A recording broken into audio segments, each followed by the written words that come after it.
প্রথম বসন্ত। ইয়া রাসূলুল্লাহ, এমন সময় আসলেন, নাও শীত না গরম, বড় মনোমুগ্ধকর হাওয়া। ইয়া রাসূলুল্লাহ, এমন বড় এক মনোমুগ্ধকর যেটাকে বলে আপনার দিনও ছিল না, রাতও ছিল না, সুবহে সাদেকের যে সময়টা মানুষের হৃদয় কেড়ে নেয়, মানুষের ভিতর শীতল হয়ে যায়, এমন এক সুন্দর পরিবেশে, সুন্দর সময়ে, বড় নিয়ামত নিয়ে, বরকত নিয়ে আমার নবী আসলেন। আসার সময় এবং ঋতু আল্লাহ সব কিছুকে স্পেশাল ভাবে রেখেছেন রহমতের নবীর আগমনের সময়। জোরে বলেন সুবহানাল্লাহ। সেই নবীর আগমনের মাসে আমরা পদার্পণ করেছি, আমাদের কাছে ভালো লাগে। কোনো ভাইদের কাছে যদি ভালো না লাগে, এটা আসলে আমরা তাদের অধিকার হরণ করার ক্ষমতা আমাদের আছে নাই। মানুষ বলতে সবার একটা এখতিয়ারই আছে, সবার বিবেক আছে, বুদ্ধি আছে। এখন সে যদি ডাল দিয়ে ভাত খেতে চায়, আমি তাকে জোর করে গোশত খাওয়াইয়া গ্যাস্ট্রিক করার তো কোনো প্রয়োজন নেই। ও যেটা দিয়ে খাইলেও শরীর ভালো থাকবে সেটা করুক, সমস্যা নাই। কিন্তু বিবেকটা সবার আছে। আল্লাহ সবাইকে সঠিক জায়গায় খরচ করার তৌফিক দেয়। সবাই বলে আমিন। আমাদের কাছে অনেক ভালো লাগে, অনেক ভালো লাগে আমার নবী এসেছে এই মাস। আপনি আপনার প্রত্যেকটা মানুষের একটা বিশেষ দিন থাকে, বছর ঘুরে বিশেষ দিনটা যখন আসে, অন্য দিনের মতো আপনার দিল থাকে না। ওই বিশেষ দিনে দিলের স্পেশালি একটা শুরু হয়ে যায় যে হায় রে, আমার তো আজকের এই দিনে একটা ঘটনা ঘটেছে। এটা কি আপনার 365 দিনে যখন বছর ঘুরে আসে, 365 দিনের মাথায় আপনার অনুভূতিটা যেটা হবে, 366 দিনে আপনার অনুভূতিটা এমন হবে না। এটা হলো স্থান, কাল, পাত্র, সময়। তো হাজিরিন, অনেক ভালো লাগে আমার নবী এসেছে। গোটা বিশ্বে পতাকা উঠতেছে, আপনার ছোট ছোট পতাকা লাইটিং করে আমার নবীর আগমনকে, আগমনের মাসকে সুস্বাগতম জানাচ্ছে। শুধু বাংলাদেশে নয়, গোটা বিশ্বে। এখন ইন্টারনেটের যুগ, নেটের যুগ না এখন। আমরা তো মুখস্থ কথা বলে লাভ নাই। আপনারা একটু নেটে চার্জ দিয়ে দেখেন। আপনারা তো আমাদেরকে বলেন তো বাঙালি শুধু পাগল, ওরা জুলুস করে, পতাকা টানায়, এই করে সে করে। ভাইরে, আমরা তো পাগলামি করি, যাই হোক, আমরা নবীর জন্য পাগলামি করি, আমাদের বললেও আমাদের কষ্ট লাগবে না। কিন্তু বাহিরে যারা আছে, আপনি ইরাক বলেন, ইরান বলেন, ইয়ামিন বলেন, শাম দেশ বলেন, আরবের বহু দেশ আছে, আমার নবীর আগমনের জুলুস অলরেডি, স্বাগত জুলুস শুরু হয়ে গিয়েছে। আপনি শুধু নেটে চার্জ দিয়ে দেখেন, আমার কথাটা মিলিয়ে দেখবেন আছে কি না সেটা দেখার জায়গা। আমি সত্য বলছি মিথ্যা বলছি এটা আছে কিনা। তো এখন আমরাও আমার দেশের মানুষ যারা আছি, আমার নবীর আগমনে আমরা খুশি হয়ে আজকে এখানে বসেছি। আমরা মহব্বতে কিছু দরুদ শরীফ পড়ব, কিছু আলোচনা শুনবো, আমল করার চেষ্টা করবো। আল্লাহ কবুল করুক। জোরে বলি আমিন, আরো জোরে বলি আমিন। জঙ্গল আর সব পশুরা বলে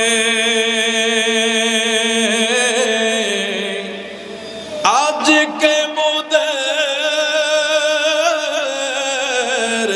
খুশির দিন, এই ধরাতে তশরিফ আনলেন রহমাতাল লিল আলামিন। আল্লাহুম্মা সাল্লি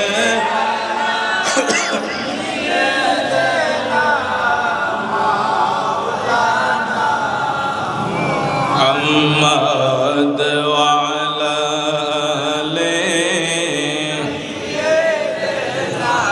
মাওলানা হাজিয়া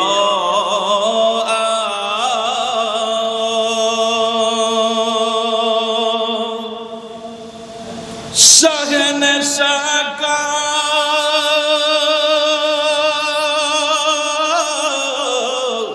রওজা দেখো, ওরে কাবা তো দেখো, চোখে কাবা। আর আরে কাবা তো দেখো চোখে কাবা, কাবা কাবা দেখো। আল্লাহু আকবার। আমার নবী এসেছে, কাবা নবীর হুজরা মুবারকের দিকে ঝুঁকে গেছে। আমার নবী এসেছে, কাবার 360 মূর্তি রওজায়ে রাসূলুল্লাহর হুজরার দিকে ঝুঁকে গেছে। আমার নবীর দাদা খাজা আব্দুল মুতাল্লিব বলে, আমার নাতিদয় যখন আসে তখন আমি কাবার কাছে ছিলাম, এই দৃশ্যগুলি আমি আমার নিজের চোখে দেখেছি। এই জন্য শায়ের বলে, কাবার কাবা হইলেন নবী রহমাতুল লিল আজিয়া।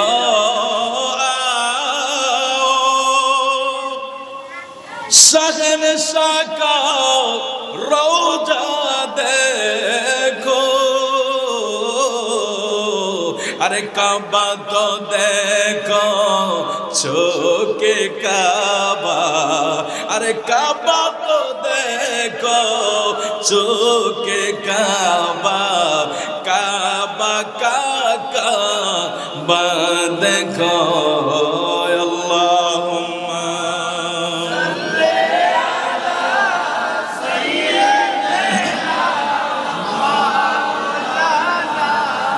محمد وعلى آله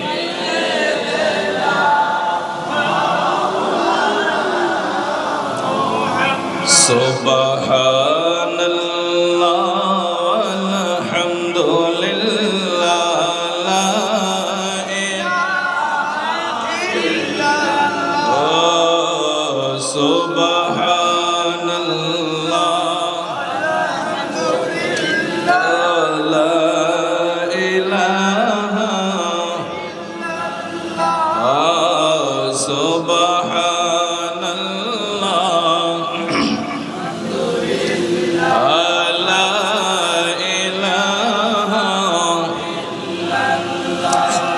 ইলাহা ইল্লাল্লাহ মুহাম্মাদুর রাসূলুল্লাহ সাল্লাল্লাহু আলাইহি ওয়াসাল্লাম। মুআজ্জিজ সদরে মুহতারাম, উপস্থিত সম্মানিত ইমানদার মুরব্বী বাবারা, যুবক বন্ধুরা, ছোট ছোট মাসুম বাচ্চারা, পর্দার আড়ালের মা ও বোনেরা, প্রত্যেকের প্রতি আমি সালাম আরজ করছি, আসসালামু আলাইকুম ওয়া রাহমাতুল্লাহ। মুআজ্জিজ হাজিরিন, এই পবিত্র বরকতময় মাসে নূরুন নবী সাল্লাল্লাহু আলাইহি ওয়াসাল্লামের দুনিয়ায় নূরানি শুভ আগমন ও পবিত্র ঈদে মিলাদুন নবী সাল্লাল্লাহু আলাইহি ওয়াসাল্লাম উদযাপন উপলক্ষে পবিত্র গিয়ারবি শরীফ উপলক্ষে আজকের ইমানি নূরানি ইরফানি বরকতি মাহফিলের সম্মানিত প্রধান অতিথি, আমাদের কলিজার টুকরা, মাথার তাজ, ঐতিহ্যবাহী শাহপুর দরবার শরীফের উজ্জ্বল নক্ষত্র,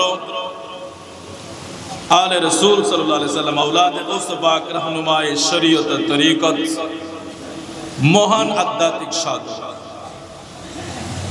আলহাজ শাহ সুফি শেখ শাহজাদা সৈয়দ গোলাম মোহাম্মদ আব্দুল কাদের কৌকাব আল কাদরি পীর সাহেব কেবলা, আল্লাহ পাক হুজুরের হায়াতে বরকত দান করুক, শরীরকে সুস্থতা দান করুক। আওয়াজ করে বলুন আমিন। প্রোগ্রামে উপস্থিত হবেন বিশেষ অতিথি, বিশিষ্ট দানবীর আলহাজ ডাক্তার মোহাম্মদ দেলোয়ার হোসেন আল কাদরি সাহেব। সভাপতিত্ব করছেন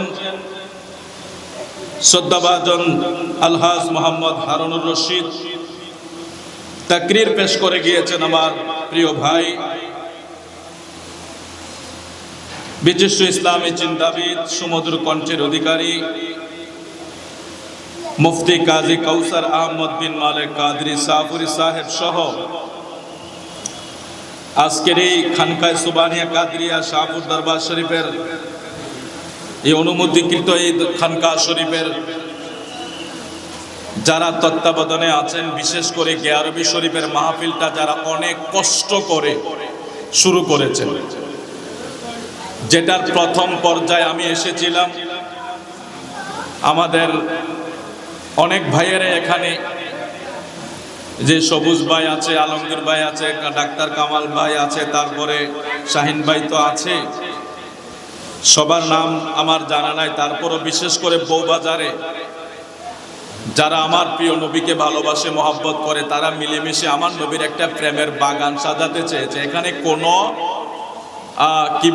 কি যে বলে আপনার ব্যক্তিত্ব নাই, এখানে কোনো ফান্ড নাই, এখানে কোনো কোটি টাকা ইনকামের কোনো সুযোগ নাই, এখান থেকে কোনো কিছু নিয়ে কেউ কোটিপতি হবে, দুর্নীতি করবে, সেটার কোনো সুযোগ নাই। সেটা তো দূরের কথা, প্রতি মাসে গিয়ারবি শরীফের মাহফিলের আঞ্জামটা দিতে অনেক কষ্ট হয় আমার ভাইদের, সবার ধারে ধারে যেতে হয়, কিছু টাকা পয়সা নিয়ে এখানে একটা প্রেমের বাগান সাজা। এখানে কি হয়? নাতে রাসূল হয়, জিকির হয়, মিলাদে মুস্তাফা হয়, আমার নবীর শানে আলোচনা হয়, আল্লাহ পাকের জিকির হয়। এই যাবতীয় একটা বরকতময় অনুষ্ঠান প্রতি মাসে এখানে সাজানো হয়। আলহামদুলিল্লাহ বলেন। এই অনুষ্ঠানে ধারাবাহিকতায় আজকে এই খানকা শরীফটাও আমার ভাইজানেরা পেয়েছে। এটাও বড় একটা, আমি মনে করি এটা আল্লাহ পাকের অশেষ নিয়ামত, জিনাদের মাধ্যমে হয়েছে, যারা দিয়েছে আল্লাহ তাদেরকে দুনিয়া আখিরাত কামিয়াব করো। জোরে বলুন আমিন, আরো জোরে বলুন আমিন। বাজান রে আমার, আমি খুব অল্প সময়ে সূরা আসর, সূরা ফিল, তারপরে কালামে হাকিমের একটা আয়াতে কারিমা, আপনারা কেউ বিরক্তি হবেন না, একটু মনোযোগ সহকারে কিছু সময়ের জন্য বসেন। আমি ঠিক অল্প সময়ের ভিতরে এগুলাকে ক্রস করব। আমাদের ঠিক এই সময় এসে যাহা প্রয়োজন তাহার উপরে চেষ্টা করব আপনাদের খেদমতে কিছু তাকরীর করার জন্য। মদিনাওয়ালার নেক নজর যদি হয়, হুজুর কাবলার নজরে কারাম যদি হয়, আপনাদের খেদমতে কিছু তাকরীর করব। তবে আপনারা যারা এখনো এদিক সেদিক আছেন, আপনারা সবাই চলে আসেন। হুজুর কাবলা আসলে আমাদের মাহফিল মোটামুটি শেষ পর্যায়ে চলে যাবে। তার আগে আমি যতটুকু আপনাদেরকে ধরে রাখতে পারি, যেখানে হুজুর আসবে সেখানে আসলে কথা বলাটা এটা জাস্ট একটা ফর্মালিটি রক্ষা করা। আমি মনে করি আর কি, যে হুজুর এসে যদি 5 মিনিটও ধরজ দেয়, গোটা মাহফিলের সৌন্দর্য ফুটে ওঠে। মারহাবা বলেন, জোরে বলুন না মারহাবা। এটা আমি বলতে হবে না, আমাদের বাহিরে যে ভাইয়েরা আছে, আমাদের অন্য অন্য ঘরানার লোকও আমাদের হুজুর কাবলার ওয়াজগুলি পছন্দ করে। তার কারণ কি জানেন? তরিকত তাসাউফের কিছু নিয়ম আছে। তার একটা নিয়ম হলো আপনার মুখের ভাষা সুন্দর হতে হবে। গাউস পাকের সাজরা, তরিকা, নিয়ম নীতি আপনি পরে দেখেন। একটা নিয়ম হলো আপনার মুখের ভাষা সুন্দর, নমনীয়, নম্রতা হতে হবে, যাতে আপনার কথায় মানুষ কষ্ট না পায়, মানুষ উৎসাহ পায়, যেটা আমাদের হুজুর কাবলার ভিতরে আছে। আমি এই জায়গায় 1% আমার দরবারের মুরিদ বিদায় বা হুজুরের মুরিদ বিদায় এদিকে লক্ষ্য করে আমি ঠিক হলক করে বলছি, আমি ঠিক সেটা বলছি না, আমি বাস্তব যেটা সেটাই বলছি। বর্তমান হুজুর কেবলার মাহফিলের 5 মিনিট 10 মিনিটের আলোচনাটা পুরাটা প্রোগ্রামের সৌন্দর্য ফুটে ওঠে। গত বছর আমার মাদ্রাসায় আমি হুজুরকে দাওয়াত করেছি, অনেক কষ্ট করে পাইলাম। হুজুর বলছে, মাওলানা সাহেব আসতে আসতে রাতের 1টা বাজবে। আমি বলছি, হুজুর যত বাজক আমরা অপেক্ষা করব। যারা হয়তো গিয়েছেন বলতে পারেন, আমরা অনেক অপেক্ষা করতেছি। আমাদের আলোচক আলোচনা করতেছে। হুজুরের ওই দিন প্রোগ্রাম 5টা না 6টা। এগুলি তো সাধারণ বিষয় না। তো হুজুর এগুলি শেষ করে আসতে আসতে প্রায় রাতের 1টার পরে মনে হয় আসছে পাতুরিয়া পাড়া। বিশ্বাস করেন, হুজুর আসছে মনে হয় সবার ক্লান্তি দূর হয়ে গেছে। আমি ভাবছি হুজুর তো একটু কষ্ট করে আসছে, হয়তো আমার কোনো ইচ্ছে ছিল না হুজুর আলোচনা করুক বা হুজুর আসছে, এটাই আমি খুব ধন্য মনে করেছি। কিন্তু হুজুর এতটা পরিশ্রম করে এসে সেখানে আবার আলোচনা শুরু করে দিয়েছে। সেখানে আলোচনা করেছে গোটা আপনারা এত রাত্রে মাহফিল, এত রাত্র পর্যন্ত মানুষগুলিকে অপেক্ষামান করা, এটাও তো অনেক বিষয়। গোটা পরিবেশ অন্যরকম হয়ে গিয়েছে হুজুরের আগমনে। তো আজকে হুজুর যখন আসবে আমরা এটাই অনেক ধন্য মনে করি। আসার আগ পর্যন্ত আমরা যতটুকু পারি একটু কথা বলবো, আপনারা কষ্ট নেবেন না তো, একটু ধৈর্য সহকারে বসবো তো ইনশাআল্লাহ। আওয়াজ করে বলি ইনশাআল্লাহ। আল্লাহ তুমি আমাদেরকে কবুল করো, জোরে বলি আমিন। আউযু বিল্লাহি মিনাশ শাইতানির রাজীম। বিসমিল্লাহির রহমানির রহিম। ওয়াল আশরি ইন্নাল ইনসানা লাফি খুসর إلا الذين آمنوا وعملوا الصالحات وتواصوا بالحق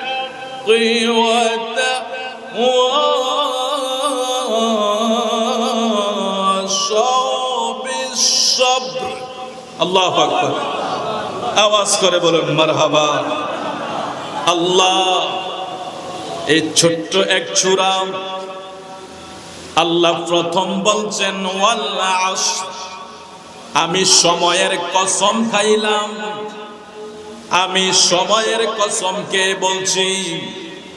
এই সূরাটা নাজিল হওয়ার পূর্বে একটা ঘটনা আছে। আমার নবীর সবচেয়ে প্রিয় ব্যক্তি ছিলেন সিদ্দিকে আকবর রাদিয়াল্লাহু তাআলা, যিনি আরবের একজন সৎ ব্যবসা এবং সততার সাথে ব্যবসা বাণিজ্য চরিত্র সব কিছুতেই উনি অনেক ভালো একজন মানুষ ছিলেন। কখন? যখন তিনি ইসলাম গ্রহণ করে নাই। সিদ্দিকে আকবর আমার নবীর কাছে আসার আগেও তিনি কখনো মানুষের ক্ষতি করে নাই। তিনি সিদ্দিকে আকবর ধর্ম গ্রহণ যখন আমার নবীর কাছে এসে করলেন, ইসলাম কবুল করলেন, এমন সময় সিদ্দিকে আকবর ইসলাম গ্রহণ করার আগে ওনার একজন বন্ধু ছিল বিধর্মী।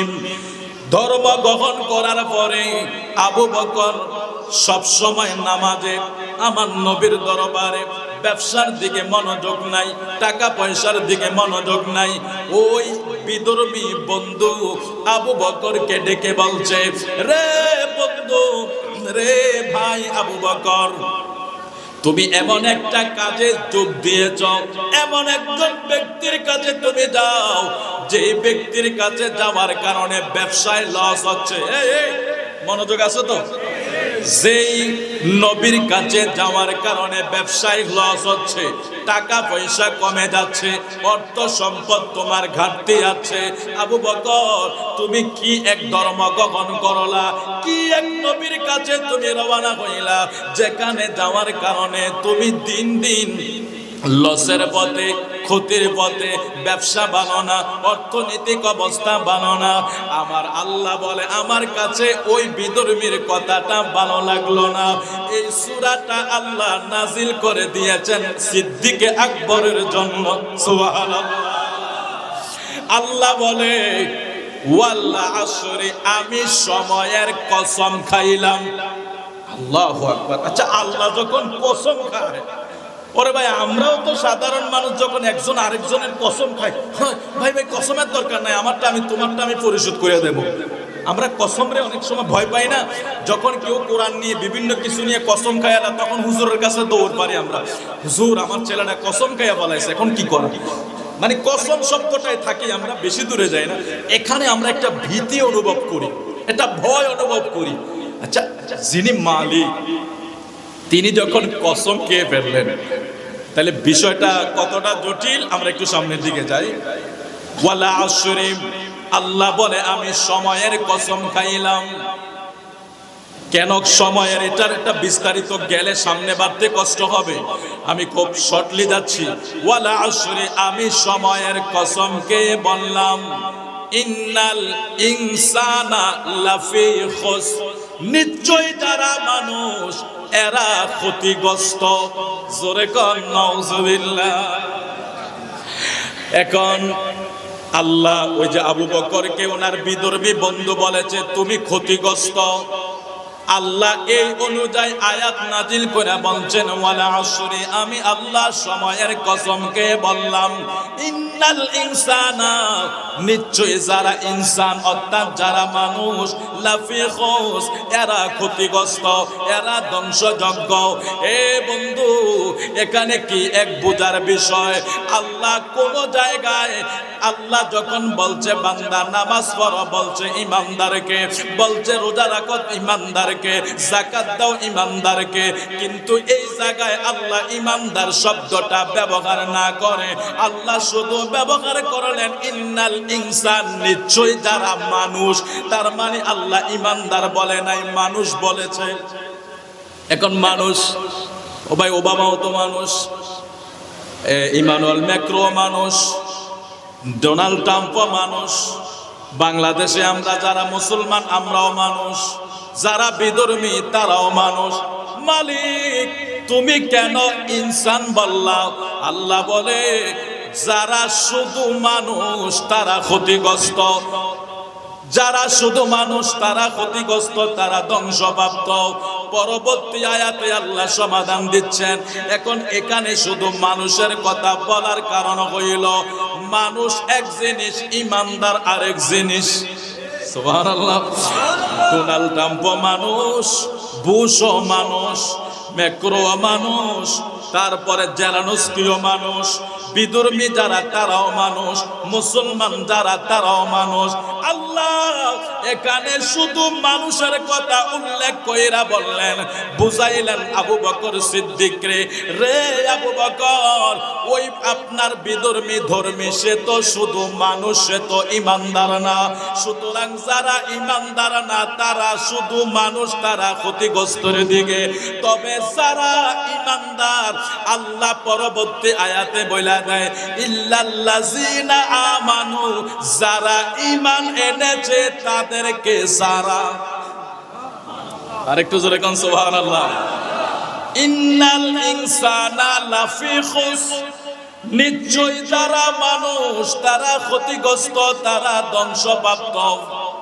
পরবর্তীতে আল্লাহ বলে ইল্লাল্লাযিনা আমানু, তবে ইমানদার ব্যতীত। সুবহানাল্লাহ। কি মজার বিষয়! বিধর্মী বন্ধু যখন আবু বকরকে বলছে বন্ধুরে তোমার ব্যবসায় লস, অর্থ কমে যাচ্ছে, তো আবু বকরের অর্থ কেন কমে যাচ্ছে? আগের মতো ব্যবসায় যায় না, নবীর দরবারে সময় দেয়। আবু বকর তো আর আগের আবু বকর নাই।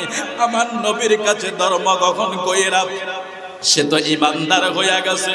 সে যখন মুমিন হইয়া গেছে, ইমানদার মুমিন হইয়া যাওয়ার কারণে ওই বিধর্মী বন্ধু বলতেছে তুমি এমন একটা ধর্ম গ্রহণ করছো, তুমি তো ধ্বংস। আর আল্লাহ কয় না না, ধ্বংস না, শুধু মানুষ যারা তারা ধ্বংস, ইমানদাররা ধ্বংস হতে পারে না। সুবহানাল্লাহ। ইল্লাল্লাযিনা আমানু, এখানে একটা তফাৎ আল্লাহ করে দিলেন। এই জন্য একজন সাধারণ মানুষ আর একজন ইমানদার, কত আকাশ পাতাল ডিফারেন্স হবে। কারণ আল্লাহ যখন বলে যাকাত দাও, বলে ইমানদারকে। আল্লাহ বলে হজ করো, ইমানদারকে। সেজদা দাও, ইমানদারকে। দান সদকা করো, ইমানদারকে। আল্লাহর ইবাদত ইমানদার ছাড়া করে কোনো লাভ হবে? এখানে আল্লাহ এই জিনিসটা পরিষ্কার করে দিয়েছে। আল্লাহু আকবার। মানুষ ক্ষতিগ্রস্ত কিন্তু ইমানদারেরা না। শুধু মানুষ যারা তারা ক্ষতিগ্রস্ত। আল্লাহ বলে ইল্লাল্লাযিনা আমানু, যারা ইমানদার তারা কোনোদিন ক্ষতিগ্রস্ত হতে পারে না। জোরে বলি আল্লাহু আকবার। ইয়া রাসূলুল্লাহ, ইয়া রাসূলুল্লাহ, ইয়া রাসূলুল্লাহ,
রাসূলুল্লাহ, জোরে জোরে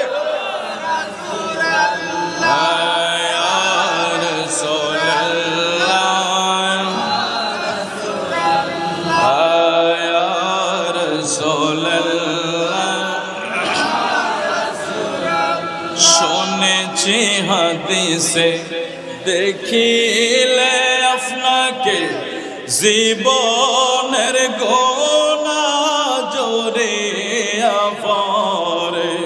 শুনেছি হাদিসে দেখিলে আপনাকে জীবনের গোনা জড়িয়া পড়ে। দিয়েন গো দেখা শয়ন স্বপনে ইয়া রাসূলুল্লাহ, ইয়া রাসূলুল্লাহ। আল্লাহ এখানে পার্থক্য করে দিলেন, অর্থাৎ ওই বিদুর্মীকে বুঝিয়ে দিলেন আবু বকর ঈমান আনার কারণে মূলত ক্ষতিগ্রস্ত না, বাহ্যিক দিকে ঈমানদারের সম্পদ নাই, বাস্তবে ঈমানদারেরা গরিব হয়। আল্লাহর হাবিব বলে দিয়েছেন আদ-দুনিয়া ও সিজনুল মুমিন ওয়া জান্নাতুল কাফির।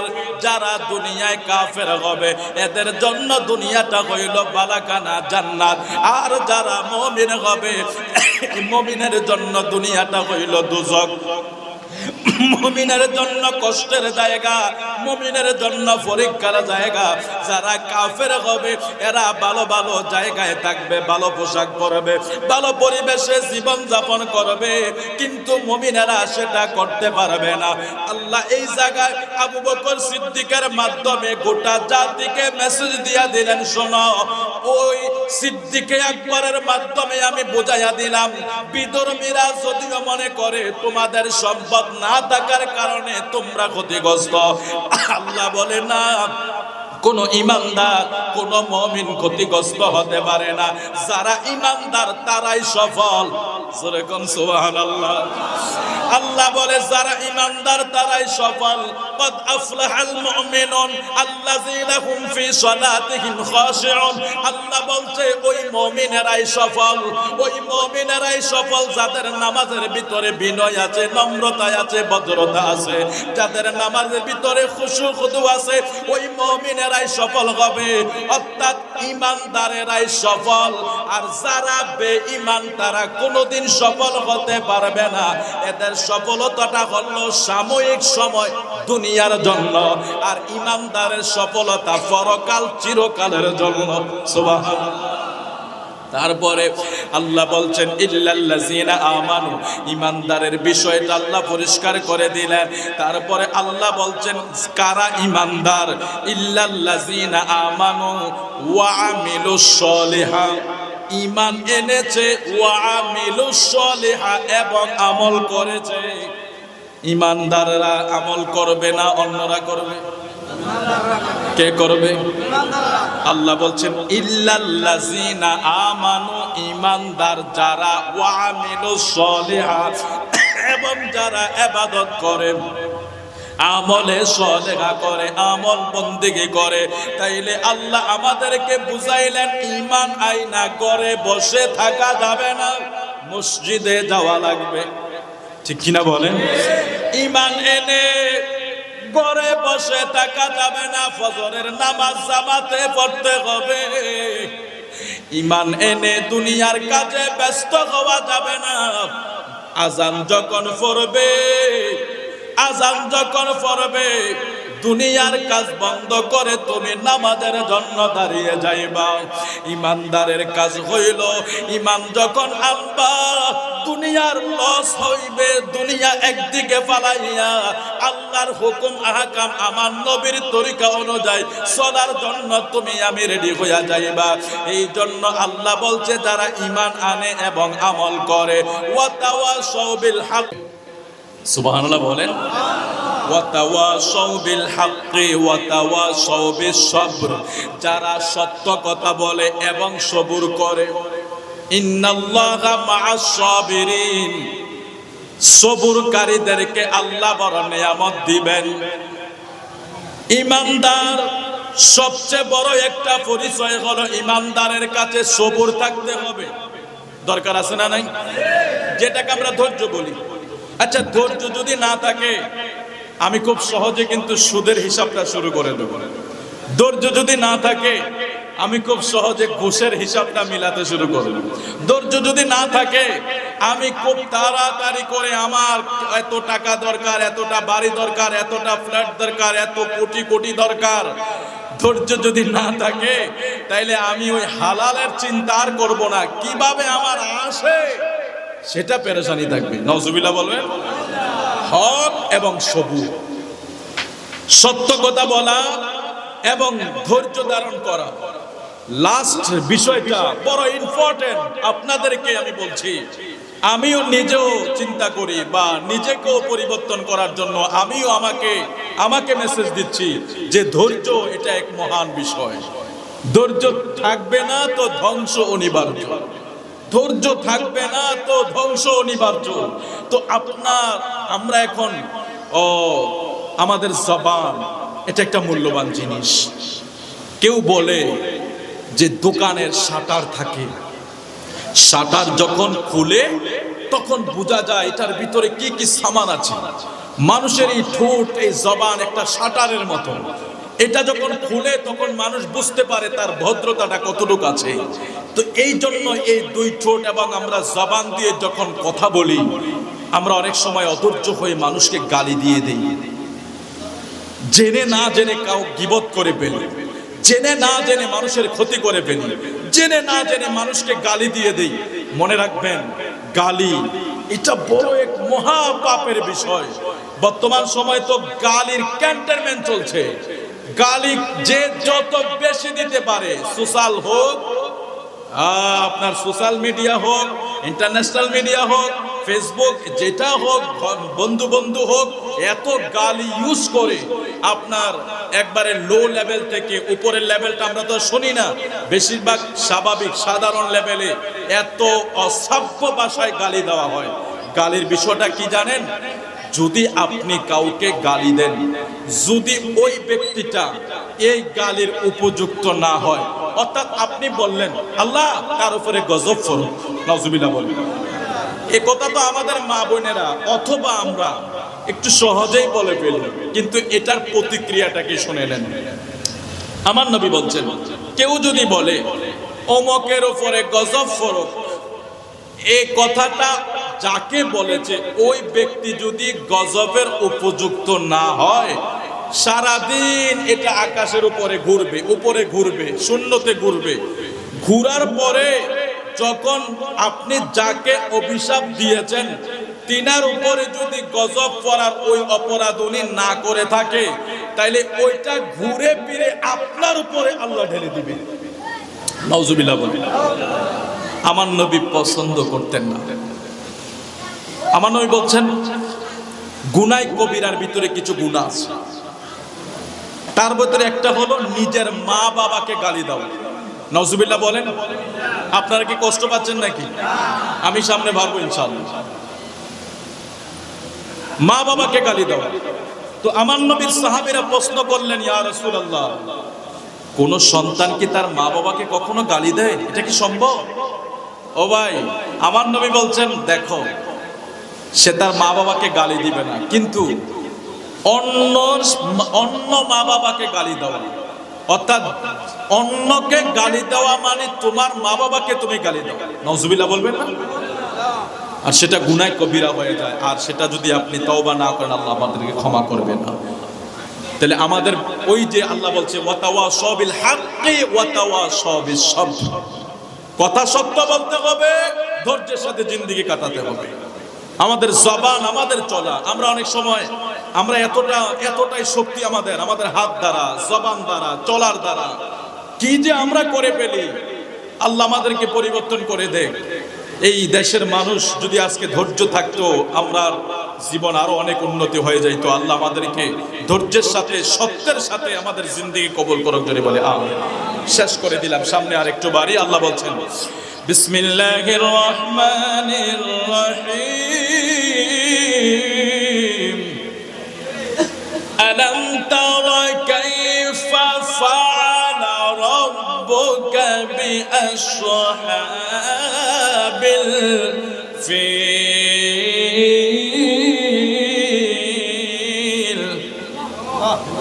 সূরাটার নাম সূরা ফিল। জানি না আমরা সবাই, ছোট্ট ছোট্ট সূরা, কিন্তু এগুলির অনেক মর্যাদা। আমরা ফজিলত জানি না, তো অর্থ জানি না, এই জন্য আমাদের কাছে ভালো লাগে। ফিল শব্দের অর্থ হলো হাতি, মানে সূরার নাম হাতি। আমরা যদি বাংলাতে কই আর কি, গরুর নামে সূরা আছে বাকারা, এরপরে আপনার এরকম অনেক নাম আছে, মহিলার নামে সূরা আছে নিসা।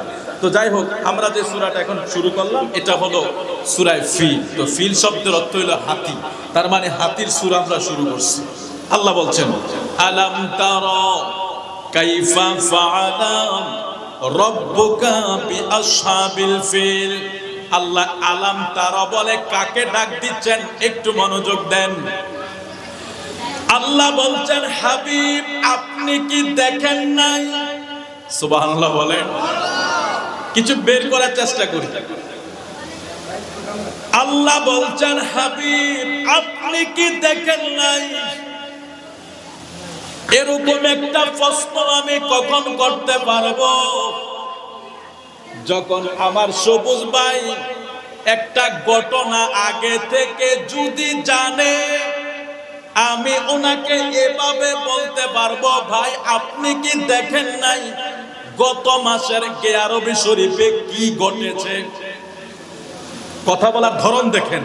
আমি যদি এভাবে বলি তাহলে আমি জানি উনি গত মাসের গিয়ারবি শরীফের মাহফিলে প্রেজেন্ট ছিল, ওখানে কি খাওয়াইলো, কি তাবারক দিল, কি হাদিয়া দিল, কতটুক মাহফিলটা করছে শুরু থেকে শেষ পর্যন্ত থাকার কারণে আমি ওনাকে বলছি ভাই আপনি কি দেখেন নাই। কেন বলছি? উনি ছিল বিদায়। সুবহানাল্লাহ বলেন। আল্লাহর হাবিবকে বলছেন আলাম তারা, হাবিব আপনি কি দেখেন নাই? আপনি কি দেখেন নাই কাইফা ফাআলা রাব্বুকা বিআসহাবিল ফিল, আমি হাতিওয়ালাদের সাথে কি রূপ ব্যবহার করছি। এই আমার সানপুর বউবাজার এলাকার শিক্ষিত সমাজেরা, সুশীল সমাজেরা, আপনাদের খেদমতে, আপনাদের বিবেকে, আপনার সুন্দর, আপনার সেই সুন্দর মেধার কাছে, মূল্যবান মেধার কাছে আমি এই প্রশ্নটা রেখে গেলাম। আল্লাহ যখন নবীকে বলছে হাবিব আপনি কি দেখেন নাই, তাইলে বোঝা গেল ঘটনাটা আমার নবী আগের থেকে জানে। সুবহানাল্লাহ বলবেন না? আর একটু ক্লিয়ার হবেন আপনারা। এই যে একটা ঘটনা ঘটেছে, নারে তাকবীর, নারে রিসালাত, নারে গাউসিয়া, আলহাজ ডাক্তার দেলোয়ার হোসেন আল কাদরি শাহপুরীর সাহেবের আগমন, আলহাজ ডাক্তার মোহাম্মদ দেলোয়ার হোসেন আল কাদরি সাহেবের আগমন, চাঁদপুরবাসীর পক্ষ থেকে, ডুমুরিয়া চাঁদপুরবাসীর পক্ষ থেকে আওয়াজ করে বলুন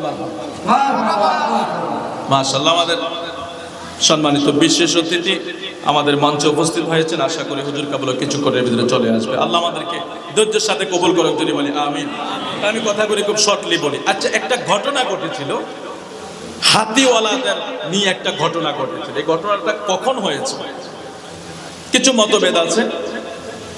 আমার নবী পৃথিবীতে আসার 50 কিংবা 60 দিন আগে ইয়ামেনের গভর্নর ছিল বাদশাহ আব্রাহাম। ওই বাদশাহ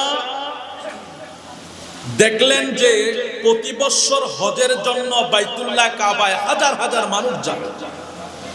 তো উনি চিন্তা করলেন, ওনার দেশের বাদশার কাছে বলেন আচ্ছা দেখো মুসলমানরা এত বড় একটা বাণিজ্যিক সাজিয়েছে, ওদের কাছে লক্ষ লক্ষ লোক যায়, প্রতি বছর ওরা ভালো একটা ব্যবসা করে, আমরাও এটার পরিবর্তে একটা কিছু বানাই। বাচ্চা আমরা একটা গির্জা বানাবো, খুব শর্ট করে গির্জা বানাই, অনেক সুন্দর করে এটা চতুর্দিকে ফুল দিয়ে সজ্জা করলেন, সাজাইলেন। সেই গির্জার ভিতরে কেউ না কেউ মলত্যাগ করে দিয়েছে। এটা হলো একটা ঝগড়া লাগার মানে সূত্র শুরু হয়ে গেল। অনেক সময় দেখেন না, দুইজন কিন্তু ভালো মানুষ, মাঝখানে তিনি কিন্তু সবচেয়ে বড় খারাপ হয়, যার কারণে ইন্ট্রোডাকশন শুরু হয়। তো যিনি এই কাজটা করেছে, ওই কাজের ক্ষোভে ধরে বাদশাহ আব্রাহাম প্রায় 1 লক্ষ ফৌজ নিয়ে বড় বড় হাতি নিয়ে তিনি কাবা শরীফ ভাঙার জন্য রওনা হয়েছে। জোরে কর নাউজুবিল্লাহ। আমি বলছি টোটাল এই ঘটনাটা আমার নবী পৃথিবীতে আসার 50 কিংবা 60 দিন আগে ঘটেছে। তাহলে এখন কাবা শরীফের দিকে যখন আসতেছে বাইতুল্লাহ কাবা থেকে প্রায় 2 মাইল দূরে তাবু গাড়লেন। তাবু গেড়ে কাবার দিকে খবর পাঠাইলেন যে কাবার বাইতুল্লাহর এরিয়ার এখন বর্তমান প্রধান কে আছে তাকে খবর দাও। প্রথমে তারা গিয়ে একটা অভিযান করে অনেক বকরি, ওট, মানে যার যত পশুর পাল আছে এগুলি তারা নিয়ে গেলেন। আবরা বাদশার সৈন্যরা নিয়ে গেলেন। তার ভিতরে খাজা আব্দুল মুতাল্লিব, ওনারও কিন্তু 200 ওট ছিল। তো উনি যখন খবর পাঠাইলেন যে তোমরা কে আছো বা খানায় কাবার এরিয়াতে কে তোমাদের প্রধান, তাকে তোমরা খবর দাও। তো খাজা আব্দুল মুতাল্লিবকে ডেকে ওই বাদশা আবরার তাঁবুর ভিতরে নিয়ে গেলেন। বাদশা আবরার তাঁবুতে যাওয়ার পরে তার আগে কিন্তু একটা ঘটনা ঘটেছে। যেই লোককে পাঠিয়েছিলেন ওই লোক খাজা আব্দুল্লাহর দিকে, আব্দুল মুতাল্লিবের দিকে নজর করে সাথে সাথে বেহুশ হয়ে গিয়েছে। সুবহানাল্লাহ বলেন। কেন বেহুশ হলেন? খাজা আব্দুল্লাহকে দেখে কেন, আব্দুল মুতাল্লিবকে দেখে কেন বেহুশ হইলেন? ওনাকে হুশ হওয়ার পরে জিজ্ঞেস করা হলো, আপনাকে আবরা পাঠিয়েছে, বাদশা আবরা আপনাকে পাঠিয়েছে দূত হিসাবে তাকে খবর দেওয়ার জন্য। অত অত অত আপনি তাকে দেখেই আপনার জ্ঞান হারিয়ে ফেললেন, তার কারণ কি? বলে আমি আব্দুল মুতাল্লিবের দিকে তাকাইয়া এমন এক নূরের ঝলক আমার চোখের ভিতরে ঝলক মারলো, আমি সেই নূরের ঝলক সইতে না পাইরা আমি আব্দুল মুতাল্লিবের সামনে জ্ঞান হারিয়ে ফেলেছি। সুবহানাল্লাহ। খাজা আব্দুল মুতাল্লিবকে এবার নিয়ে চলে গেলেন বাদশা আবরার দরবারে। বাদশা আবরা আব্দুল মুতাল্লিবকে সসম্মানের সামনে বসাইলেন। বসিয়ে প্রস্তাব রাখলেন, আপনি কি হাতিসা আপনার ওরসান না কাবা চান? খাজা আব্দুল মুতাল্লিব বলে, আমার কাবার দরকার নাই, আমার উটগুলি আমারে দিয়া দাও। আরেকটু জোরে বলুন না। আচ্ছা, এই কি অদ্ভুত বিষয় রে বাবা। বাদশা আবরাক বলে, তুমি কাবার, তুমি নাকি কাবা শরীফের দায়িত্বে আছো, হেরামের এরিয়াতে তুমি প্রধান, কাবা তোমাদের ঘর, তোমরা এটারে সম্মান করো, আল্লাহর ঘরকে তোমরা সম্মান করো। তো আচ্ছা, তুমি কাবারে না চাইয়া উট চাইলে কেন আমার কাছে? বাদশা আবরা আশ্চর্য হয়ে গেলেন না, উনি আমার কাছে উট চাইলেন অথচ কাবা চাইলেন না। আগে তো উনি কাবা চাওয়ার দরকার ছিল। ভাই, আমার যদি কেউ বলে আপনি কি মসজিদ চান না আপনার ধন সম্পদ চান, স্বাভাবিক আমি যদি ইমানদার হই আমি বলবো না ভাই, আমার মসজিদটাকে রক্ষা করো, আমার ধর্মীয় বিষয়টাকে রক্ষা করো। কিন্তু খাজা আব্দুল মুতাল্লিব কাবাগর চাইলেন না, বলে আমার উট আমাকে দিয়ে দাও। সুবহানাল্লাহ। বাদশা আবরা বলে, রে খাজা আব্দুল মুতাল্লিব, আপনি কেন উট চাইলেন কাবাগর রক্ষার জন্য, আমাকে বললেন না? খাজা আব্দুল মুতাল্লিব বলে, বাদশা আবরা রে শোনো, কাবার মালিক হইল আল্লাহ, উটের মালিক হইলাম আমি। সুবহানাল্লাহ। বাদশা রে, কাবার মালিক হইল আল্লাহ, যিনি কাবার মালিক তিনি কাবারে রক্ষা করবে। আমি কইলাম উটের মালিক, আমার উটকে আমারে দিয়া দাও। আমি খুব সংক্ষিপ্ত করে সামনে যাই। এই সূরাটা পড়ার পিছনে একটা কারণ আপনারা বুঝবেন। আল্লাহ বাদশা আবরা দেখলেন খাজা আব্দুল মুতাল্লিব কোনোভাবেই ভয় পাচ্ছে না। উনি ওনার কর্মীদেরকে ডাকলেন, যারা ওনার সৈন্য আছে তাদেরকে ডাকলেন। সবাইকে ডেকে বলছে, খাজা আব্দুল মুতাল্লিব তো এখনো আমারে ভয় পায় না, তোমরা যাও আমার যে বড় বড় হাতি আছে হাতির পালের সামনে গিয়া খাজা আব্দুল মুতাল্লিব রে দাঁড় করাও, হয়তো হাতি দেখলে সে আমারে ভয় পাবে। নাউজুবিল্লাহ বলেন। মানে বাদশা আবরা দেখছে যে উনি কোনোভাবে ভয় পাইতেছে না, উনি ওনার উট নিয়ে চলে যাইতে চাইতে, অথচ আমি 1 লক্ষ ফৌজ 1 লক্ষ সৈন্য নিয়ে বড় বড় হাতি নিয়ে আসলাম, উনি আমাকে ভয় পাচ্ছে না। তো ওনাকে ভয় দেখার জন্য হাতির ফালের কাছে নিয়ে গেলেন। একটু দুরূদ শরীফ পড়ি, আল্লাহুম্মা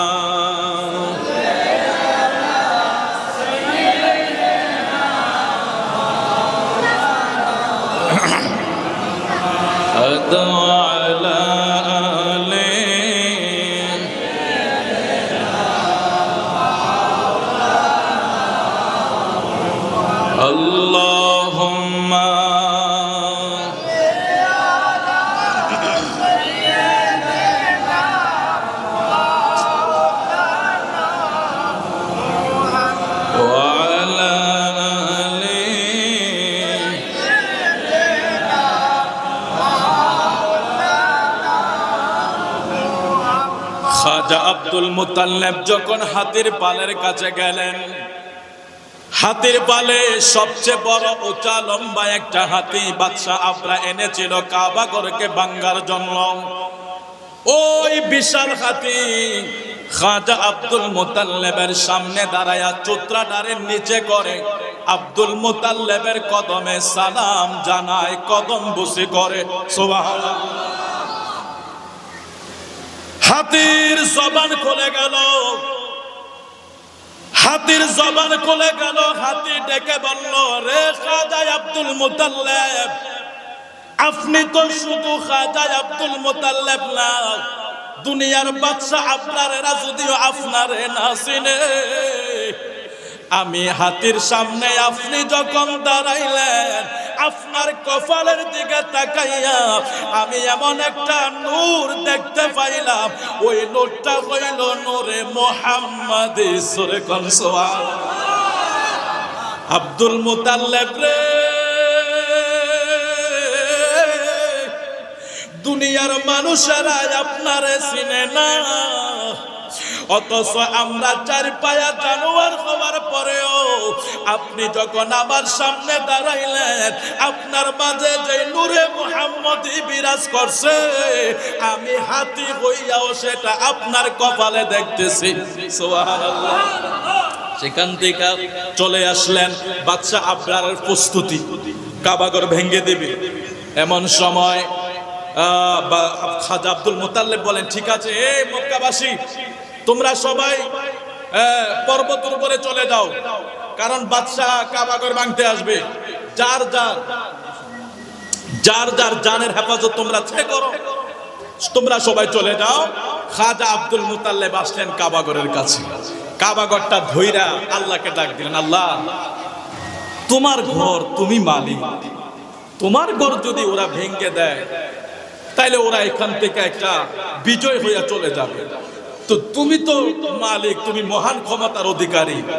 আমি আব্দুল মুতাল্লিবের সৈন্য নাই, ফৌজ নাই, ক্ষমতা নাই, আমি যে আপনারকে প্রতিহত করব। আল্লাহ, আমি এই কাবাঘরটা ধরে বলে গেলাম, তোমার ঘরটা তুমি রক্ষা করিবে। এখনো কাবাঘর ধরে দোয়া করলে দোয়া কবুল হয়ে যায়। হজে গেলে আল্লাহ, আপনাদের দোয়ায় তো আল্লাহ নিয়েছে, ওখানে মানুষ কাবাঘরটা একটু ছোঁয়ার জন্য পাগল হয়ে যায়, অথচ এটা পাথর কালো, গিলাফও কালো, পাথরগুলিও কালো। কি আছে যেটা আপনি তাকায় দেখতে কিছুই নাই। এখানে এমন না যে কিছু জ্বলতেছে, এমন না যে কিছু স্পেশাল ডায়মন্ড আছে, হীরা আছে, না কোনো স্বর্ণের খনি আছে, কিছু নাই। এখানে কালো গিলাফ আর কালো পাথর, অথচ একটা বার ধরার জন্য মানুষ জান বের করে দেয়। রুকনে ইয়ামানি হজরে আসওয়াদ তো আরো কঠিন ব্যাপার। শুধু হাতিমে কাবা দিয়ে ঘুরে আপনি তাওয়াফ করে এসে, তাওয়াফের মাধ্যমে আপনি যদি ভিতরে ঢুকতে চান, যারা গিয়েছে তারা বুঝে যে কাবাঘর একটু হাত রেখে ধরাটাই কত পরিশ্রম। সেই বাইতুল্লাহ খানায় কাবা ধরে আব্দুল মুতাল্লিব দোয়া করে, উনিও চলে গেলেন। উনি মক্কাবাসীকে একটা এলান করে দিলেন যে, শোনো, তোমরা ভয় পেও না, আমি একটা নিদর্শন দেখতেছি। বলে, সেটা কি? খাজা আব্দুল মুতাল্লিব এই ঘটনাটা ঘটতেছে আমার নবী পৃথিবীতে আসার 50 কিংবা 60 দিন আগে। বাদশা আবরারের সাথে এই ঘটনাটা ঘটতেছে, তার মানে আমার নবী আসার সময়টা একেবারে গড়িয়ে গেছে। তো বাদশা আবরার হাতির ফাল নিয়ে আসতেছে, এদিক দিয়া খাজা আব্দুল মুতাল্লিব কাবাঘর দইরা দোয়া কইরা বিদায় নিয়ে পাহাড়ের উপরে চলে গেলেন। পর্বতের উপরে বৈশা উনি দৃশ্যটা দেখবে কিভাবে বাদশা আবরা আল্লাহর ঘর কাবারে ভাঙবে। উনি পাহাড়ের উপরে বৈশা হঠাৎ করে এমন এক দৃশ্য দেখলেন, উনি চোখ দিয়া তাকায়া রইলেন। উনি দেখতেছে একটা নূরের ঝলক ওনার সামনে এইভাবে যেন ঘুরপাক খাচ্ছে। খাজা আব্দুল মুতাল্লিব চিৎকার করে বলে, ও মক্কাবাসীরা শোনো, আমি এমন এক দৃশ্য দেখতেছি, এমন এক নূরের ঝলক দেখতেছি, আমরাই জয় হব, আবরা বাদশা পরাজয় বহন করবে, আবরা বাদশা নিশ্চিত হয়ে যাবে। আমি এমন নূরের ঝলক আমার চোখের সামনে দেখতেছি। সুতরাং তোমরা ভয় পাও না, যার যার নিরাপদে তোমরা চলে যাও। সুবহানাল্লাহ।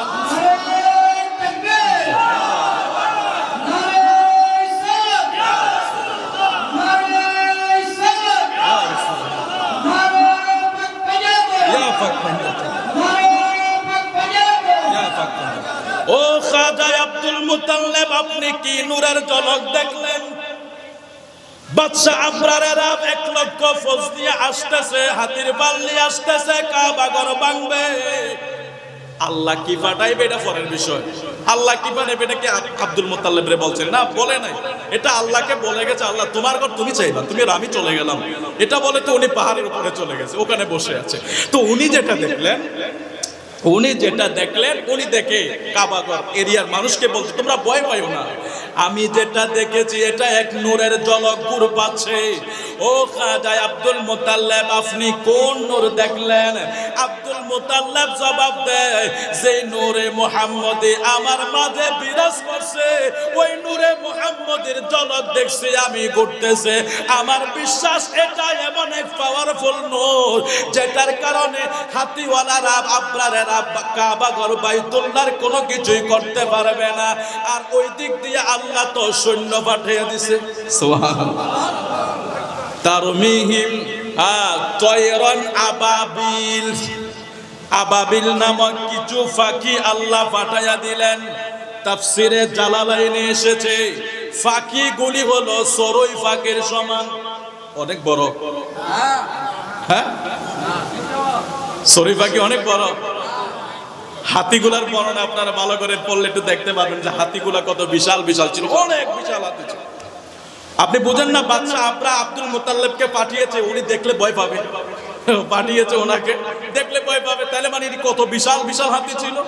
তো ওগুলোকে ধ্বংস করার জন্য, 1 লক্ষ ফৌজকে ধ্বংস করার জন্য আল্লাহ পাঠাইলেন কি তয়রান আবাবিল, আবাবিল নামক কিছু পাখি পাঠাইলেন, সেগুলি হইল সরই পাখির সমান। এদের মুখে একটা অস্ত্র, 2 পায়ে 2টা অস্ত্র। রে সুশীল সমাজ, অস্ত্রগুলি কত বড়! তাফসিরে জালালাইনে সূরা ফিলের ব্যাখ্যা লিখতে যায় এইভাবে লেখেন, আমরা চনা বোট বা ডাল বোট চিনি না, এইভাবে ব্যাখ্যা করে এই আবাবিল পাখির মুখে একটা চনা বোটের সমান পাথর, 2 পায়ে 2টা পাথর। আল্লাহ এই আবাবিল নামক সৈন্যগুলার যখন পাঠাইয়া দিলেন, ওই হাতিগুলার উপরে ঘুরে, বাদশা আবরার সৈন্যের উপরে ঘুরে, কাবা ঘর ভাঙতে আসার আগে হাতির মাথার উপরে যখন একটা দানা ছেড়ে দেয়, মাথা দিয়া ঢুকে পেটের ভিতরের নারী বুড়ি নিয়া বের হইয়া যায়। আল্লাহ এই সূরার লাস্টে বলতেছে ফাজা আলাহুম কাআসফিম মাকুল, আমি ওই আবরা বাদশার বড় বড় হাতিগুলা সৈন্যগুলা সবগুলাকে চর্বিত ঘাসের মতো করে দিয়েছি। সুবহানাল্লাহ। চর্বিত ঘাস চিনেননি?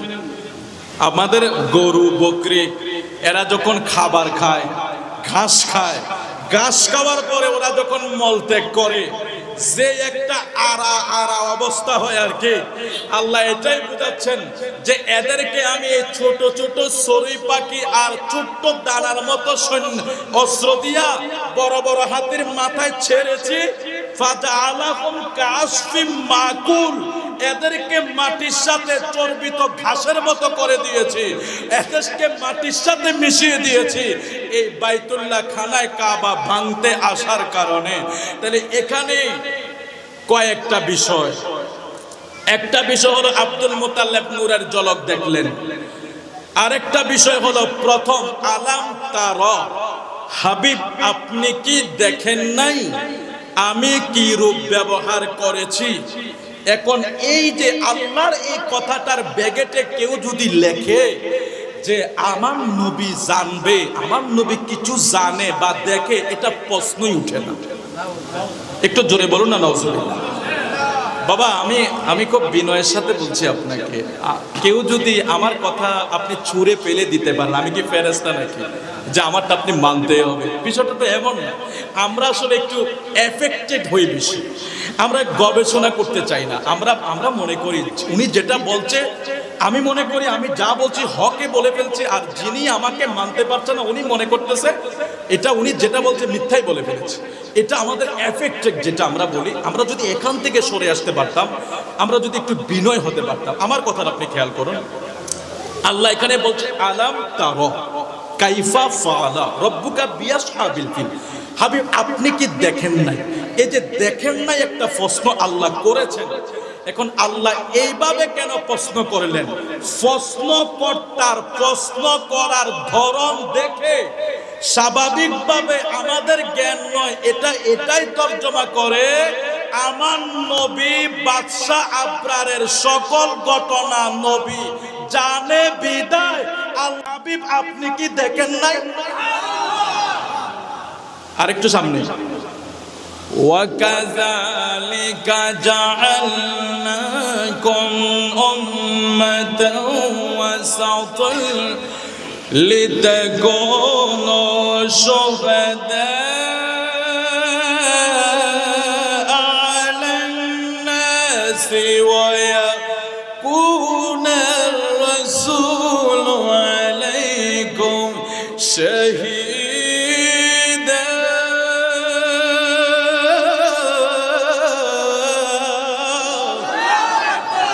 হাসরের ময়দানে আদম সফিউল্লাহ দাঁড়াবে, ইব্রাহিম খলিলুল্লাহ দাঁড়াবে, ইসমাইল জবিউল্লাহ দাঁড়াবে, ঈসা রূহুল্লাহ দাঁড়াবে, লূত আলাইহিস সালাতু ওয়াস সালাম দাঁড়াবে, হুদ নবী দাঁড়াবে, সালেহ নবী দাঁড়াবে, জাকারিয়া নবী দাঁড়াবে।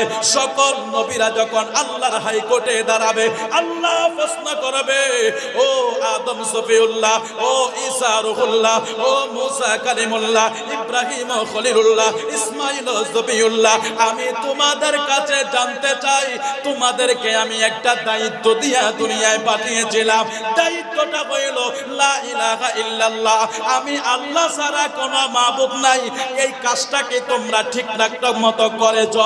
আদম নবী বলবে হ্যাঁ আল্লাহ করেছে, মুসা বলবে করেছে, ঈসা বলবে করেছে, সকল নবীরা বলবে আল্লাহ আমরা আপনার দায়িত্ব দেওয়া কাজ পরিচালনা করেছে।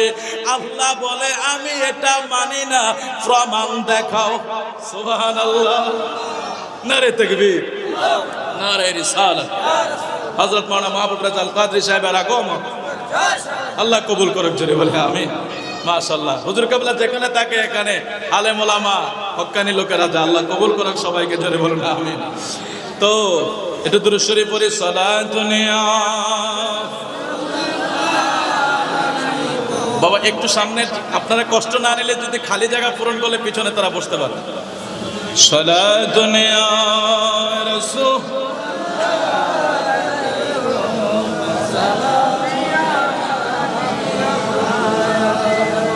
गरीबों के है दाता, बेकसों के अफ़्वाल है,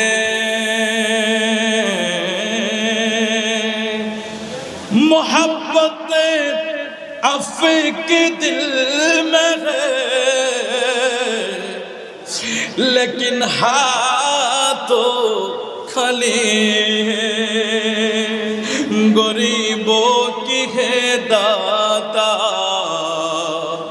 गरीबों की है दाता, बेकसों के अफ़्वाल है, मोहब्बत आपके दिल में है, लेकिन हाथ तो खाली है। सला दुनिया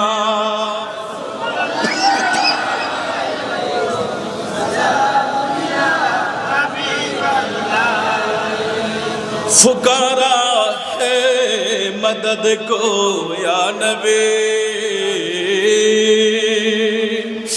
फुकारा है मदद को या नबी, हम बेगुनाहों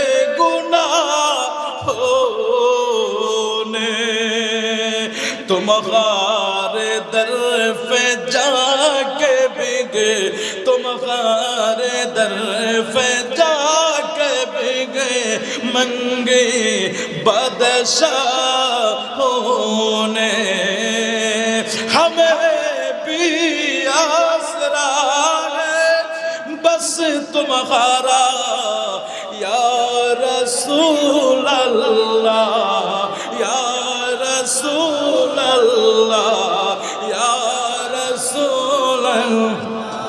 তো সবাই যখন দাঁড়াবে বলবে আল্লাহ আমরা তো দাওয়াত দিয়েছিলাম, আল্লাহ আল্লাহ বলে প্রমাণ লাগবে, সুবহানাল্লাহ বলে। ও প্রমাণ কি দিবে? আপনারা একটু ডিস্টার্ব হচ্ছে আসলে, সবাই কাজ না করে একটু ইশারাই করবেন। হ্যাঁ, আমি আমাদের হুজুর কাবলা আসলে চলে, আমরা শেষের দিকে চলে যাব, হুজুর হয়তো আসতেছে, আপনারা ইশারায় কাজ করবেন ইনশাআল্লাহ। তো সবাই আল্লাহর হাইকোর্টে দাঁড়িয়ে এখানে একটা মানে এই জায়গায় আটকিয়ে যাবে। আল্লাহ বলবে প্রমাণ দেখাও। নবীরা কি প্রমাণ দেখাবে? ওই আয়াতে কারিমা এসেছে, ওয়া কাযালিকা জাআলনাকুম উম্মাতাও ওয়াসাতান লিতাকুনু শুহাদা আলান নাসি ওয়া ইয়াকুনার রাসূলু আলাইকুম শাহীদা। আমার আপনার নবী হাসরের ময়দানে আদম থেকে ঈসা নবী সহ সকল উম্মতদের ব্যাপারে আমার আপনার নবী সাক্ষী হিসাবে দাঁড়িয়ে যাবে। সুবহানাল্লাহ। আল্লাহ যখন বলবে আদম দাওয়াত দিছ প্রমাণ কি, মুসা দাওয়াত দিছ প্রমাণ কি, ইব্রাহিম দাওয়াত দিছ প্রমাণ কি, আমার নবী যখন তাদের ব্যাপারে সাক্ষীকারী হিসাবে দাঁড়ায়া যাবে, সাক্ষীদাতা হিসাবে দাঁড়ায়া যাবে, আল্লাহ বলবে ঠিক আছে, মামলা খালাস। সুবহানাল্লাহ। এখানে প্রশ্ন জাগে, আমার নবী আসছে 570 খ্রিস্টাব্দে, আদম নবী তো বহু আগের কথা, ইব্রাহিম মুসা হাজার হাজার বছর আগের কথা। ইয়া রাসূলুল্লাহ, আপনি তো তখন দুনিয়ায় নাই, আপনি কিভাবে সাক্ষী দিবেন? আপনি তো এটা দেখেন নাই। ওই প্রশ্নের জবাব যে আপনি তো দেখেন নাই, তাহলে সাক্ষী দিবেন কি কইরা? এই জন্য আল্লাহ সূরা ফিলের ভিতরে আমাদেরকে ইঙ্গিত করে আলাম তারা বইলা, আমার নবী আগের বর্তমানের ভবিষ্যতের সব কিছু জানে বিদায় আল্লাহ বলে আপনি কি দেখেন? আলিমুল গায়বি ফালা ইউযহিরু আলা গায়বি আহাদান ইল্লা মান ইরতাযা মির রাসূল। আমি কাউকে দেই নাই ইলমে গায়বের খবর, হ্যাঁ আমি রাসূলকে দান করেছি। এগুলি অনেক ব্যাখ্যা বিশ্লেষণ, অনেক ব্যাপক বিষয়। আমার ছোট্ট একটা মেসেজ এই জায়গা থেকে আমরা নিতে পারি, আমার নবী যখন সকল নবীদের ব্যাপারে সাক্ষী দেবে, উম্মতদের ব্যাপারে সাক্ষী দেবে, নবী গো আপনি তো আসলেন দুনিয়ায় 570 খ্রিস্টাব্দে, আদমের সময়ের সাক্ষী দিবেন, ইব্রাহিম নবীর সময়ের সাক্ষী দিবেন, মুসা নবীর সময়ের সাক্ষী দিবেন। এটার দ্বারা আমরা কি বুঝতে পারি? আল্লাহ আমাদেরকে মেসেজ দেন, আলাম তারা কাইফা ফাআলা রাব্বুকা বিআসহাবিল ফিল, আলাম তারা কাইফা ফাআলা রাব্বুকা বিআদ। তারপরে আল্লাহ বলছেন, ইন্না আরসালনাকা শাহিদাও ওয়া মুবাশশিরাও ওয়া নাযীরা। সুবহানাল্লাহ। ইন্না আরসালনাকা শাহিদা। একটু জোরে বলে আল্লাহু আকবার। নিশ্চয় আরসালনা, পাঠিয়েছি আপনাকে। কিভাবে পাঠিয়েছেন? কেন পাঠিয়েছেন? আল্লাহ বলছেন, আল্লাহকে যদি আমরা জিজ্ঞাই আমার নবীকে আপনি কেন পাঠিয়েছেন, আল্লাহ বলে শাহিদা, সাক্ষী দাতা হিসাবে। তো আমার নবীর আগে পরে কি কেউ ছিল না? আল্লাহু আকবার, আল্লাহু আকবার। আসলে আপনাদেরকে আমি বলি, আপনারা কেউ আঘাত নেবেন না। আকল এবং এশক এটা এক জিনিস না। আমি আজকে জুমাতেও বলেছিলাম, আপনি যদি আমার নবীকে আকল দিয়ে ভাবেন তাহলে দেখবেন নবী আমরার মতনে বসে আছে, আপনার মতনে সবকিছু দেখা যায়। কিন্তু আপনি যখন এশকের নজরে দেখবেন, তখন ওই উম্মে আয়মানের মতো নবীর প্রস্রাব মোবারক আপনার কাছে মেশকুয়ার চেয়ে আরো বেশি দামি। আপনি যদি এশকের নজরে দেখেন, তখন আমার নবীর সাহাবীরা, পৃথিবীর কত রাজা বাদশারা চলে গেছে, কারো শ্লেষা, আমরা যেটা হিঙ্গিস বলি। আচ্ছা, আপনি কারো হিঙ্গিল হাতে নেবেন? ও ভাই, কোন বাদশাহটা নেবেন? আমাদের প্রাইম মিনিস্টার যিনি এখন ক্ষমতাচ্যুত হয়ে চলে গেছে, উনি 15 বছর ক্ষমতায়, উনি খুব কিছু অর্জন করেছে, অনেক ক্ষমতা। আচ্ছা, উনি যদি একটু শ্লেষা দিতেন, নিতেন কেউ? গোটা বিশ্বটা যে চালায় তার শ্লেষাটাও তার রাজা প্রজারা নিবে। তো আমার নবী কেমন বাদশা ছিলেন? আয় হায়, আমার নবী কেমন রাজা ছিলেন? আমার নবীর শ্লেষা মুবারক, হিঙ্গিস মুবারক নেওয়ার জন্য সাহাবীরা প্রতিযোগিতা করেছে। জিজ্ঞেস যদি করি, এ সাহাবায়ে কেরাম, তোমরা আমার নবীর শ্লেষা মোবারক নিয়ে প্রতিযোগিতা কেন করেছ? বলে আমরা আমার নবীর শ্লেষা আমরা এশকের নজরে দেখেছি, এটা সাধারণ কোনো মানুষের মতো নয়, এটা এমন এক বরকতময় বরকতপূর্ণ যেটা আমাদের শরীরে আতর হিসাবে মেখে নিতাম। আমার নবীর ঘাম মোবারক ওরা সংরক্ষণ করত। আমার নবীর চুল মোবারক কাঁপতে বসলে চতুর্দিকে সবাই ঘুরতো, একটু চুল নিয়ে আমার হাতে পড়ে। ও ভাই, আপনি কাকে আকল দিয়ে দেখতেছেন? আপনার আকল কিন্তু বলবে এটা মানুষ মানুষ মানুষ, বাজারে যায়, ব্যবসা করে, এই করে, সন্তান দিছে, আল্লাহ মাফ করো। আপনার ইমেজের কথা বলছি, আপনার ইমোশনের কথা বলছি। আমাদের দেশে বলে না, নবী বাজারে গেছে, ব্যবসা করছে, বাচ্চা ছিল, সন্তান, এই জাতীয় ওয়াজও কিন্তু আমাদের মঞ্চে হয়। আচ্ছা দেখেন, আপনি কিসের সাথে কিসের তুলনা করতেছেন, কিসের সাথে কিসের তুলনা দিতেছে? জিসকা কোই সানে নেহি ও নবী হামারা হে, জিসকা কোই সানে নেহি ও নবী হামারা হে। আমার নবীর কোনো সানি নাই, আমার নবীর কোনো দ্বিতীয় নাই। জোরে কোন সুবহানাল্লাহ। আর আপনি ওই নবীরে কখনো বাজারে পাঠান, কখনো কোন নবী তো বিয়ে করেছে, এই করেন। আবার এটা আপনার আকলের ওয়াজ, আকলের ওয়াজ একটু বন্ধ করেন। আকল ঠিক আছে লাগবে, আমরা বলি না, কিন্তু আপনি এশকের বাজারে যান, এশকের বাজারে গেলে আপনি সাহাবীদের মতো নবীর শ্লেষাকে মুবারক বলবেন, চুলকে মুবারক বলবেন, নখকে মুবারক বলবেন, গামকে মুবারক বলবেন।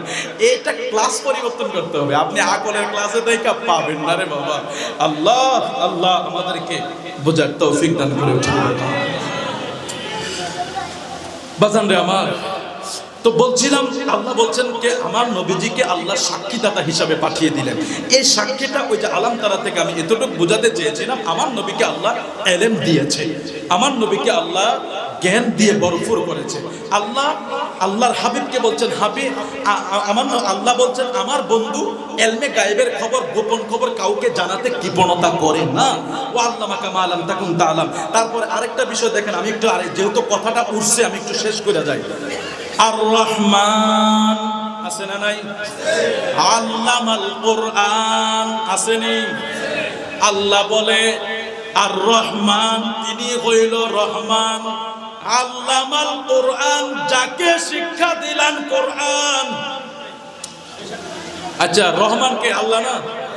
কোরআন শিক্ষা দিছে কারে? বলুন না। কোরআন শিক্ষা দিয়েছে আমাদের প্রিয় নবী সাল্লাল্লাহু আলাইহি ওয়াসাল্লাম। তিনি হইল রহমান, শিক্ষা দিলেন কোরআন কাকে? আল্লামাল কোরআন। কোরআনের জ্ঞান, কোরআন কাকে শিক্ষা দিলেন? আমার পেয়ারা রাসূলকে। এখন আল্লাহ আপনি আমার নবীকে কিভাবে কোরআন শিক্ষা দিলেন?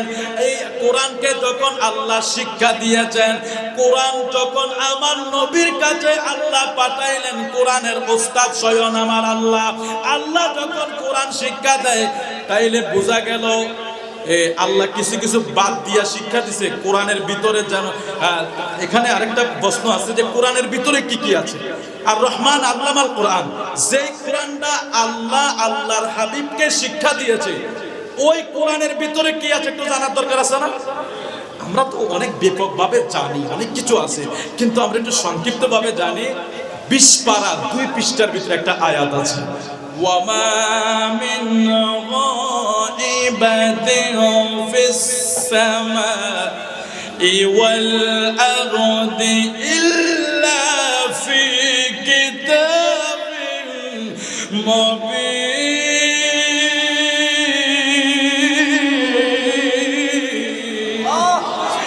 আল্লাহ বলে এটা এমন এক কিতাব, ওয়ামা মিন গায়বাতিন ফিস সামাই ওয়াল আরদি ইল্লা ফি কিতাবিন মুবিন। আসমান এবং জমিনের যত ইলম আছে, গোপন ভান্ডার আছে, আসমান এবং জমিনের যত ইলমে গায়েব আছে, সব কিছু এই কোরআনের ভিতরে আছে। আরেকটু জোরে। ও ভাই, আপনারা শিক্ষিত মানুষ, অল্পতে বুঝে নেবেন। আল্লাহ বলতেছে কোরআন শরীফে ইলমে গায়েবের সব খবর এটার ভিতরে কি আছে? মওজুদ আছে। ওদিক দিয়া বলতেছে আর রহমান আল্লামাল কোরআন, আমি এই কোরআনটাই আমার নবীরে শিখাইছি। এখন তাইলে আল্লাহ ওখানে বলতেছে কোরআনের ভিতরে ইলমে গায়েবের সবকিছু আছে, আসমান জমিনের সব গোপন রহস্য এটার ভিতরে আছে। এদিক দিয়ে বলতেছে এই কোরআনটাই আমি আমার বন্ধুরে শিক্ষা দিছি। এখন আপনাদের কাছে আমি জানতে চাই, আমার যে ভাইয়েরা আপত্তি করে, আমার আল্লাহ কি ইলমে গায়েবের আয়াতটিরে বাদ দিয়া নবীরে শিক্ষা দিছিল? আমরা আপত্তি যে করি এটার জন্য বলছি আর কি রে ভাই, আমি আঘাত করছি না। আমরা যে আপত্তি করি যে আমার নবী ওয়ালের বাইরেও বলে কিছু জানে না। ও ভাই, আপনি কার শানে কি বলছেন? কার শানে কি বলছেন? আমার রহমতের নবী এমন একজন নবী জিনার কোনো তুলনাই হয় না। আল্লাহু আকবার, আল্লাহু আকবার। তো বলছিলাম আমি খুব সংক্ষেপে এই জিনিসটা বোঝার জন্য আমার নবী, আমি খুব দূরে চলে গিয়েছি, কথাটা আবার রিপ্লাই করে দেই। আমার নবী জানে, কিভাবে জানে? আল্লাহ জানিয়েছেন, আল্লাহ জানিয়েছে বিদায় নবী জানে। এটা আমরা বলি, এটা আমরা বলি।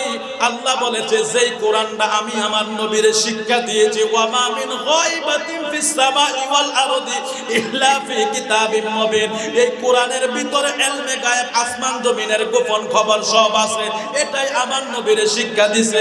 তাইলে আমরার বিবেক এটাই সারা দেয়, কোরআন যেহেতু নবীর শিক্ষা দিয়েছে, ইলমে গায়েবের আয়াত বাদ দিয়া তো আর শিক্ষা দিয়েছে না, এগুলি সহ কোরআন শিক্ষা দিয়েছে।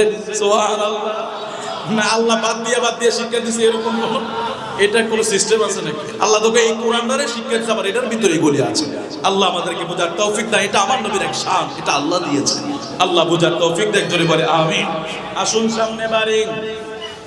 আমার নবী পৃথিবীতে আসার 7 দিন আগে বাদশা আবরারের এই ঘটনাগুলি শুরু হয়ে গেছে। এখন প্রিয় নবী পৃথিবীতে আসবে, আসার আগে খাজা আব্দুল মুতাল্লিবের সময় জমজম কূপ হারিয়ে ফেলেছে। আল্লাহর পক্ষ থেকে মেসেজ আসছে বা গায়বী আওয়াজ আসছে, জমজম খনন করো। নারে তাকবীর, নারে রিসালাত, নারে পাক পাঞ্জাতন। নূর নবীজির আগমন, নূর নবীজির আগমন। জনাব আলহাজ শরীফুল ইসলাম আল কাদরি শাহপুরী সাহেবের আগমন। একটু সামনে গিয়ে বসি।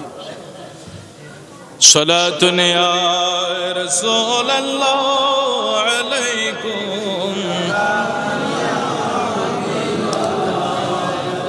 সালাতুন ইয়া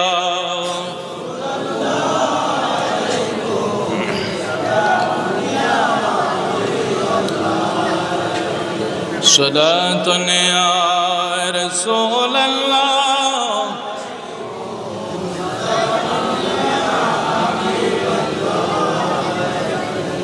সোনার মদিনা বহু দূরে, কিন্তু মদিনাওয়ালা আমার অন্তরে, কিন্তু মদিনাওয়ালা আমার অন্তরে। আমার মন কান্দে রে, প্রাণ কান্দে রে, মদিনা মদিনা বলে জিকির করে। মদিনা মদিনা বলে জিকির জেগেছে একবার সোনার মদিনা, তাহার মনে আর কোনো দুঃখ রইল না। আমার অন্তর জুড়ে মদিনা আছে রে, মদিনা মদিনা বলে জিকির করে রে। সোনার মদিনা বহু দূরে, কিন্তু মদিনাওয়ালা আমার অন্তরে, কিন্তু মদিনাওয়ালা আমার অন্তরে। রাসূল তুমি শোনো গো আমার ফরিয়াদ, চুমুকেতে বাড়িয়া দাও নূরানি হাত, চুমুকেতে বাড়িয়া দাও নূরানি হাত। এখানে এসে এক কথা মনে পড়ে গেল, নূরানি হাত। মানাকিবে গাউসিয়া কিতাব খুললাম, ও ভাই খুলে দেখছি আমার গাউসে পাকের এক জীবনী পড়তে গিয়া দেখি গাউসে পাক আব্দুল কাদের জিলানী আল গিলানী আমার নবীর রওজা পাকে বসে আছে। আমার নবীকে ডাকছে, ইয়া রাসূলুল্লাহ আপনি যদি আজকে আমাকে আসে না নারায়ে তাকবীর, নারে রিসালাত, নারে পাক পাঞ্জাতন, ইয়া পাক পাঞ্জাতন, আল্লাহর নবী নবী শুভেচ্ছা